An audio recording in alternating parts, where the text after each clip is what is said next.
पैशाने गरीब आहे पण मनाने श्रीमंत आहे मी. नाही दिसलं मला दिसलं. लोकांना ते तर गोरगरीब बाबा म्हणलं की फलटणचा विकास होणं मुश्किलच आहे म्हणलं. कोण म्हणले ते बाबा समोर? हा म्हणलं फलटणचा विकास होऊ शकत नाही. नाही कारण कसं आहे माहिती का भैया, माणसं फलटणमध्ये पैसे घेतात लोक सगळीकडे. आता इतके नोटा घावल्यात नाही कुठल्या गावाला.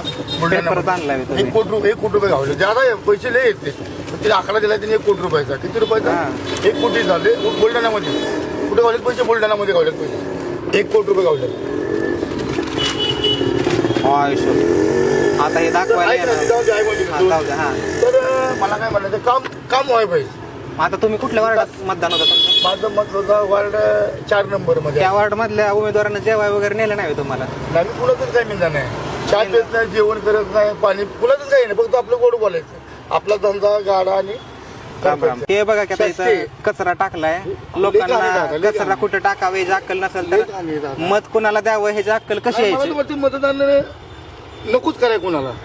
नको करून पण फायदा आहे का? कोणाला तरी केलं पाहिजे ना मतदान.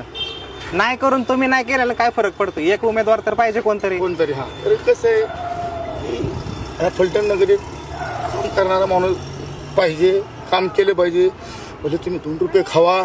लोकांचं पण कर्तव्य आहे का नाही थोडंफार? आता हे बघा कसली घाण. मला नव्हतं अपेक्षित. हे सगळं राम मंदिर आहे आपलं शेजारी. मस्जिद आहे, राम मंदिर आहे. मस्जिद आहे इथं, बरोबर आहे. नाही पाहिजे का नाही घाण?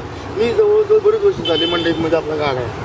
येतं ना? फार वर्ष व्यवसाय जो नाही आपला जाऊ द्या, मी तुमचं प्रमोशन तरी करतो. ह्या काकांकडून केळं घेऊन जावा, चांगले आहे. आणि कसं आहे, हिमालयाची दुनिया नाही राहायचं का? तुम्ही त्याचं खरं मी तुम्हाला खरं बोलले. घेऊ का आम्हाला तिघांना 3 केळं? अरे अख्खा गाडा नाही. हो, पैशाने गरीब आहे पण मनाने श्रीमंत आहे मी. नाही दिसलं मला दिसलं.